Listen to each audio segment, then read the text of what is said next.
Hello everyone, my name is Zenitsu, and I'm back with another Spoiler Sunday video. So, it's been a while since we had one, and, well, we finally got some new details on the Jesmon and ragnaloardmon starter decks. So, we got a couple of cards to look at, and on top of that, we got some new information. So, we know that with the ragnaloardmon and Jesmon starter decks, we're getting a little promo pack, and that promo pack is going to be containing some reprints of some tamer cards. So, the majority of these aren't necessarily anything too special, but the one we definitely want to take note of and highlight is going to be Davis here. So Davis on the English secondary market is creeping up in price, and he is due for a reprint, so it's definitely nice to see him here just because almost every blue deck ever wants to use that card just because of how good it is at helping with the deck's overall consistency and being a solid memory fixing tamer on his own right. But as far as all of the others, they're not necessarily bad reprints, they're just not necessarily super needed reprints. I think the Izzy is also a pretty decent reprint, and they're reprinting some starter deck tamers, but outside of the Davis being the big highlight, there's nothing really too special here, outside of the fact that, well, we're just getting more reprints of more tamer cards. But it is a little bit unfortunate that as of right now, I'm not entirely sure where this starter deck is going to be. This was like a promotional starter deck that Japan got that was basically almost all reprints, with the exception of a promo Gamamon that came exclusively in that starter deck with a nice deck box to accompany it. So there were some needed reprints in this starter deck. There was the BT01 tie reprint that is looking to be pretty needed, considering a lot of red decks just want to use that tie to try to help OTK the opponent, on top of the fact that we also have the starter deck Greymon that also is getting reprinted in that starter deck that Japan has, and that card is also super needed because a lot of red decks, again, want to OTK, and that card just helps facilitate that OTK, with the BT01 War Greymon being a nice tech card and an inclusion in getting a nice alternate art reprint. So I don't exactly know when or if we're getting this product at all. As of right now, we know that these starter decks and BT10 are going to be slated in the October slot, so they're coming out sometime in October, and I don't know if this is going to be a Bandai Premium product, if they are going to release it, or if they're just going to strip the Gamamon and then just throw the Gamamon in somewhere else. So I really hope that we get this, but regardless, we still have the Jesmon and ragnaloardmon starter decks to hold us down in the meantime while we're waiting to see where some of these cards are going to end up being. But going over the spoilers that we do have, first up we have Jesmon. So we already know the big boss monster of the Jesmon deck is going to be Jesmon, and well, this is actually looking to be a pretty strong new Jesmon to be playing around with. So what this Jesmon is doing is his stats are a little bit more on the expensive side, so instead of the 3 to Digivolve 11,000 DP, he's 4 to Digivolve and 12,000 DP, so he's a little bit stronger, and he actually is a little bit easier to use than some of the other level 6s that have an evo cost of 4, just because he has the when digivolving ability of Blitz. So Blitz just lets you attack even when the memory goes over onto the opponent's side, and that's really important because it actually just allows us to digivolve into him, swing, use him for all of his abilities, and possibly do some very powerful plays with. Then, on top of that, he has a nice when attacking ability where we get to play one Digimon with Sistermon in its name from our hand for free. So this is a little bit weaker than the old Jesmon's when attacking ability, where the old Jesmon can choose either from the trash or your hand. It does have some more limitations, but we do have the BT07 Hunkmon to try to help it find some Sistermons to be able to make those powerful plays with. So we already are seeing it interact or wanting to be interacting with some of the old cards on top of anything else that the deck could have. Then on top of all of that, he has a third ability, which is very similar to the old Jesmon, where during your turn, once per turn, when another Digimon is played by an effect, so basically his when attacking ability helps line this up, this Digimon gains plus 3,000 DP and security attack plus 1 for the turn. That'll make him a 15k with security attack plus 1. Attacking with Blitz, being able to play a Sistermon just sounds like it's doing a lot, and that's because it is, because it's Jesmon, and Jesmon is really powerful at doing Jesmon things to try to help finish the opponent off and deal lots of damage rather consistently. Next, we have a new Sistermon Noir, so there's probably going to be a very, very, very high chance that we're never going to see this card, and this is going to be Sistermon CL instead, just because CL is basically the censored version of Noir for the English market. I don't really want to go into depth on the censorship, but regardless, just pretend that Sistermon Noir and CL are basically the same card. And this is looking to be a pretty good card for Jesmon just because it's adding another keyword that Jesmon has access to. So this is what's making Jesmon basically keyword soup and have just a whole bunch of slew of different abilities that we could pull from to make our Jesmons insanely powerful. So it has the nice on-play ability where we get to reveal the top 3 cards of our deck and add one Digimon with Hunkmon in its name or Royal Knights in its tray into our hand and then trash the rest. So this is just a pretty decent digging ability, and well, that's just making Noir relatively playable because Blanc helps us draw a card versus the old CL, which isn't necessarily doing anything outside of gaining memory.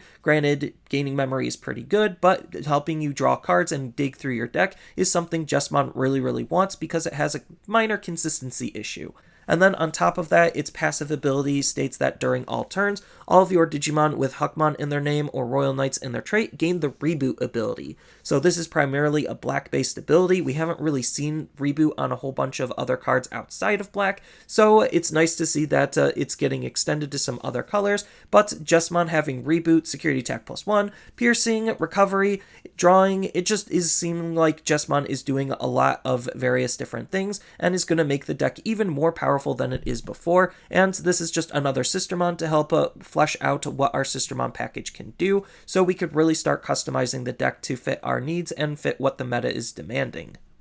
Next, we have a new version of Hunkmon. So this new version of Hunkmon is pretty good because it's allowing us to gain a memory during our turn once per turn when a Digimon with Sistermon in its name is played. So him just passively sitting on the field is going to help our Sistermons be even more efficient. So just this in combination with the old CL is going to make it so that CL costs 2 to hard play, which is kind of crazy to think about. But it just helps with this Jesmon in the context of the deck be able to use your Sistermons more efficiently when your Jesmon is going to play them for free, as long as this card is sitting passively on the field. Then on top of that, he also has a nice inheritable ability, which doesn't really necessarily matter too much in Jesmon, but it's not a bad inheritable ability to have nonetheless, where during all turns, so not just your turn, but the opponent's turn as well, when this Digimon has Hunkmon in its name or Royal Knights in its trait, so you could actually think about using this with Royal Knights as a whole and not just limit it to Jesmon, then this Digimon gains plus 1000 DP.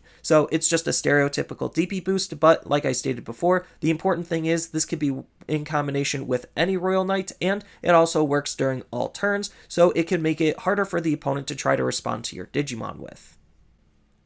Next, we have a new version of Savior Hunkmon. So finally, we get a new level 5 for the deck to be playing around with. That's also a Hunkmon to help with the deck's overall consistency, just because we know by the time we actually get this card, our Savior Hunkmon from BT06 is going to be limited to 1. So having another Savior Hunkmon just helps the deck overall, and this is mainly supposed to be played in combination with the new Jesmon, but it's still a good card in combination with the old Jesmon as well, and possibly some other interesting Royal Knights builds, but I think Sistermons and Royal Knights are a little bit too clunky for most other decks to run if they're not Jesmon. But regardless, this card seems to be doing some very powerful things by having 2 really strong abilities. His first ability is native to him, where it's a when Digivolving ability. This Digimon can also attack the opponent's unsuspended Digimon for the turn. So this is very powerful just because we need to try to control the opponent's field. So whether we move out of raising, Digivolve up into Savior Hunkmon and swing with Savior Hunkmon right away to try to pick apart the opponent's field is really, really good. Or we could use this in combination with the brand new Jesmon that we saw to Digivolve into this card, then Digivolve into Jesmon,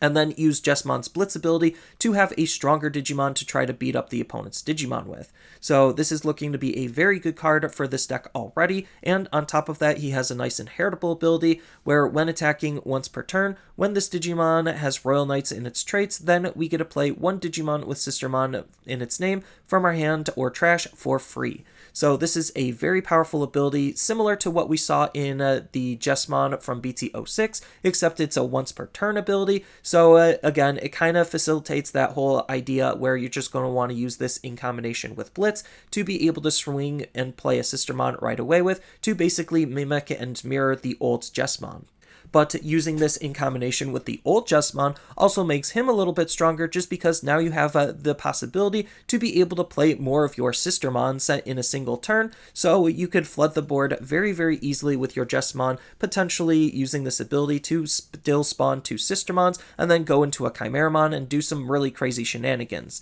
So I'm really liking what this card is going to do for Jesmon as a whole, and is going to be making Jesmon a relatively strong deck, no matter which Jesmon you're going to be focused on. And then the last card we got from the Jesmon starter deck spoilers is going to be Teacher-Student Journey. So Teacher-Student Journey is a Royal Knight option card, so that's kind of interesting to think on what kind of Royal Knight synergies we could have just with using this card with Royal Knights. And it's going to be a 2-costed red option card that actually has a delay ability that's not doing what the memory boosts have been doing before. So they're playing around with more what the delay ability can possibly do, and I really like what this card is doing as a whole. So it has the nice main ability where we get to reveal the top 3 cards of our deck, and then we get to add 1 card with Hunkmon or Sistermon in its name, or 1 card with Royal Knights and its traits from among them into our hand, and then trash the rest. Then this card will be placed into the battle area. So this is another consistency tool that Jesmon kind of needs or wants, just because Jesmon before had a small consistency issue, making it so that the deck has a harder time performing it, because it can't necessarily find its parts and pieces as efficiently as some other decks. Especially in a egg to 6 deck, it's a little bit harder because you need to see more of your parts and pieces to be able to make your power plays possible. So having a good consistency tool like this will just help accelerate the deck, on top of the fact that its secondary main ability of delay is really, really good, just because it's helping make your cards more efficient than they normally would be. So the delay ability on this card states that for the turn, the next time you would Digivolve your Digimon, you get to decrease the Digivolution cost by 1. So this just makes Digivolving into your Jesmon that much easier, almost acting like a memory boost, except it's not inherently giving you memory, so it kind of does make it countering the card a little bit harder, because now they have to run this specific counter against not only just anti-memory, but anti-Digivolution cost reduction. So this is going to be a very good card to use for Jesmon as a whole, because of the fixing the consistency and making Jesmon easier to play. And then on top of that, it has a really good security ability that's mimicking the main ability, where you get to reveal the top 3 cards of your deck and add 1 Digimon with Hunkmon, Sistermon in its name, or 1 card with Royal Knights and its traits from among them into your hand and trash the rest, and then this card will go into the battle area. It's just a solid consistency tool for the deck overall. Next, we have the Ragnaloardmon starter deck cards that we got spoiled to go over. So first off, we know what the Ragnaloardmon boss monster himself is going to be doing. So Ragnaloardmon is going to actually be the first starter deck level 7 that we got in the game, on top of the fact he is going to be 2 colors of red and black. So he is going to have the ability to Digivolve off of red and black for 6, so it's a little bit more expensive, but that's okay because it's subsidized with the fact that he actually does have the DNA Digivolution ability, where we could Digivolve him for 0 if we have a red level 6 and a black level 6 in play on our field. So that's making him really, really strong, just because Jagras as a mechanic is, well, just really strong as a whole, because it'll combine the stats, combine the abilities, and you're able to attack with the card right away. And then on top of that, he has his own when Digivolving ability, in case we can't necessarily line up the Jagras or DNA Digivolution, of having Blitz himself. So him just having Blitz just, again, makes him relatively useful at just being able to Digivolve up into him. Even though the memory might pass over to the opponent, we could still swing and gain some value out of the card, instead of him just sitting on the field dead in the waters for a whole turn, and the opponent has maybe some chance to have a response. So Blitz kind of helps alleviate that big weakness, and on top of that, he also has a benefit when we do Digivolve him using his DNA Digivolution ability, where for every 4 cards in this Digimon's Digivolution source, we get to delete one of the opponent's Digimon with a play cost of 20 or less, and we get to trash the top card of the opponent's security stack. So if we do actually line up his DNA Digivolution, Deleting one of the opponent's Digimon and burning one of their security is insanely powerful just because it allows him to get rid of bodies off the field, which is what a lot of level 7s want to do anyway, and deleting a card from their security plays into not only his secondary ability, but is good at just reducing the amount of security threats the opponent could possibly be lining up, especially if you're playing against something like Yellow and you know they're going to try to rig their security. But the ability is also supposed to be in tandem with his other ability, where during all turns, once per turn, when a card is removed from either player's security stack, then we get to unsuspend this Digimon. So he is supposedly the ultimate sword and shield, so he's going to have a very aggressive and a very defensive-based ability lineup, and this just helps flesh out both of those options on being extra aggressive, because he's going to be multi-swinging into the opponent's security, because during our turn, he's going to take out the opponent's security, and during the opponent's turn, we could potentially use him as a really solid blocker to help stop some of the opponent's aggression, making him just the penultimate offensive and defensive card in one, especially with the way Ragnaloardmon wants to play, based on what cards we're going to be seeing in the spoilers, and what we already have to work with all the way back from BT03, and oh boy, this deck needed an update, and it looks like its update is coming in power strides. So first up, we have the rookie of Zoupemon. So Zoupemon is a red level 3 that could actually digivolve off of a red egg or a black egg. So we do have the availability to be able to try to utilize both of his evolution lines in one deck, which is going to be really, really cool. So his on-play ability is kind of interesting, where we get to place Zoupemon to the bottom of one of our other Digimons with Legend Arms in its traits, or one of your other black Digimon's Digivolution sources, to reveal the top card of our deck, and then we get to play that card if it's a Digimon with Legend Arms in its traits that has a play cost of 7 or less, and then add the remaining cards to our hand. So basically, that's really interesting. He's just adding to the inheritables of one of our other Digimon, on top of helping us try to play some of our other Legend Arms. And then if we miss and it's not a Legend Arms, then it just goes to our hand instead. So it's acting as a really solid tool to just help try to build our inheritables to make our Ragnaloardmon really, really powerful when we actually get up into him. And then he even has a nice inheritable ability that combos with his on-play ability to put himself underneath one of our Digimon stacks, where his when attacking ability that he's going to be giving allows us to have a Digimon with Legend Arms in its traits, or a black Digimon delete one of the opponent's Digimon with 3000 DP or less to act as some solid removal. Next up, we have a new version of Tailudamon. So Tailudamon is a black level 4 Digimon that can digivolve off of red or black. So this is doubling down on the fact that the Ragnaloardmon cards actually just wanted to be playing around with themselves, so that way we could actually run both lines in one deck to fully incorporate that sword and shield aspect that he's playing into. But this card also has his own on-play ability, where we get to place this card to the bottom of one of our other Digimon with Legend Arms in its traits, or one of our other red Digimon's Digivolution sources, to have one of our Digimon gain the reboot ability until the opponent's next turn. So it looks like a lot of these cards are going to have this type of ability to just hard play them, then shove themselves underneath one of our Digimon to gain an ability. And then on top of that, for doing this, he also has the ability where during the opponent's turn, when you have a Digimon with Legend Arms in its traits, or is a red Digimon, then this Digimon gains the blocker ability. So he himself in one card is basically giving blocker and reboot, and that's just really powerful. Even though the reboot is temporary, it's really nice to just swing with something, end your turn by hard playing Tailudamon, shove him underneath, unsuspend during the opponent's turn because of reboot, and now you also have a blocker to be using as well. So it's just helping with the overall flow of how the deck wants to be in terms of doubling down on that sword and shield aspect of being offensive and defensive. Next up, we have a Raiju Ludaman. So this new version of Raiju Ludaman is a level 5 that, again, can digivolve off of either of the colors that Ragnaloardmon is going to be playing around with. And then on top of that, he has a nice ability where during the opponent's turn, this Digimon does not get deleted by the opponent's card effects. So he himself is just protecting himself, allowing us to easily go up into our level 6 to be able to do some very powerful things with it based on how Ragnaloardmon wants to play. So even just sitting on this card on the field is going to be really, really menacing menacing for the opponent, because if we're using the old Ragnaloardmon, then next turn we could Digivolve for 3 into whatever level 6 we're going to be wanting to use. That's a Legend Arm, and then on top of that, we'll be able to use the old Ragnaloardmon or the new Ragnaloardmon to easily go into a nice level 7 to be very powerful and aggressive with, on top of potentially defensive with. So I really like what this card is doing by having some form of built-in protection to stop the opponent from getting rid of him.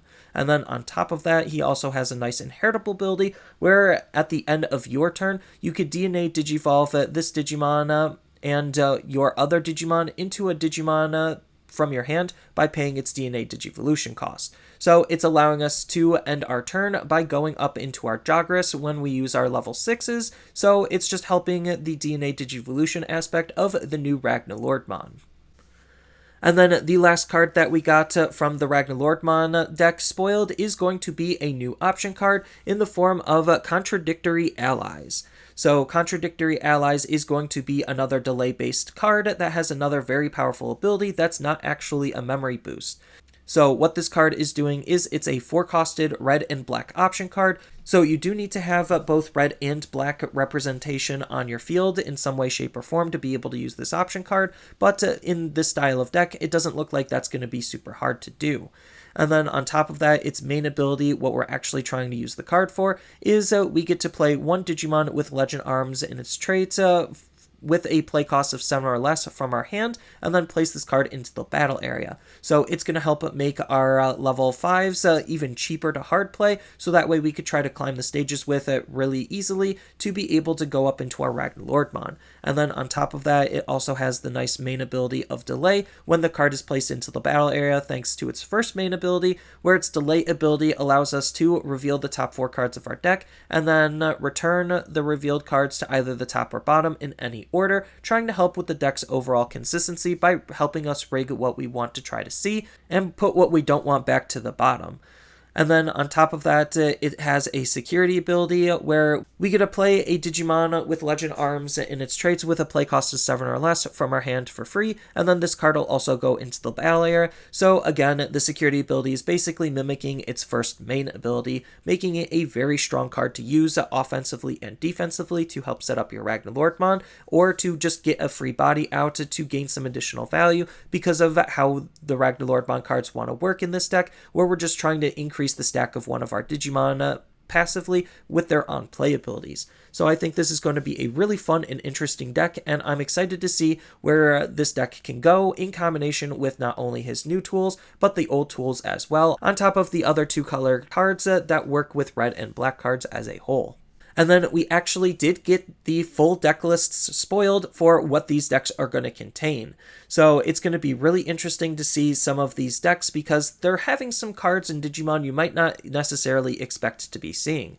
So the Jesmon deck is going to be accompanied with Candlemon, Solarmon,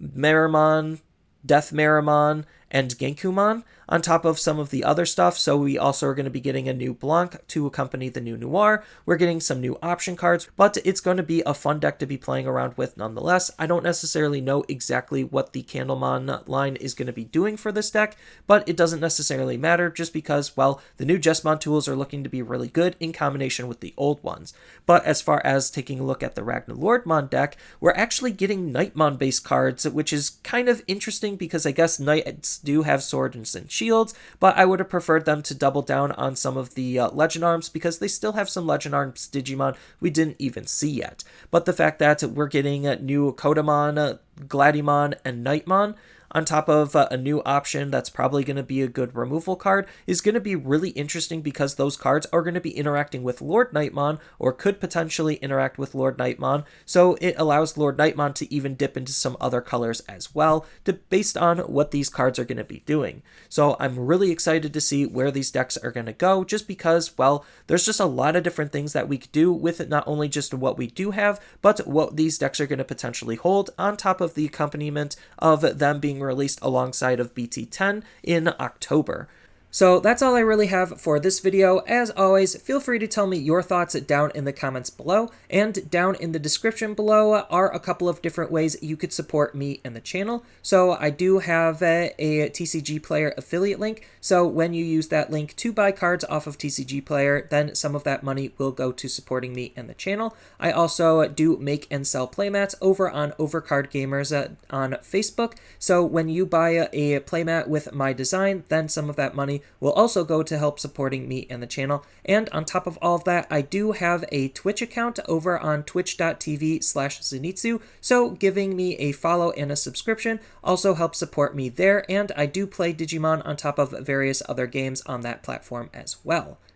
So thank you everyone for watching, and as always, don't forget to like, share, and subscribe for more content, and I'll see you in the next video.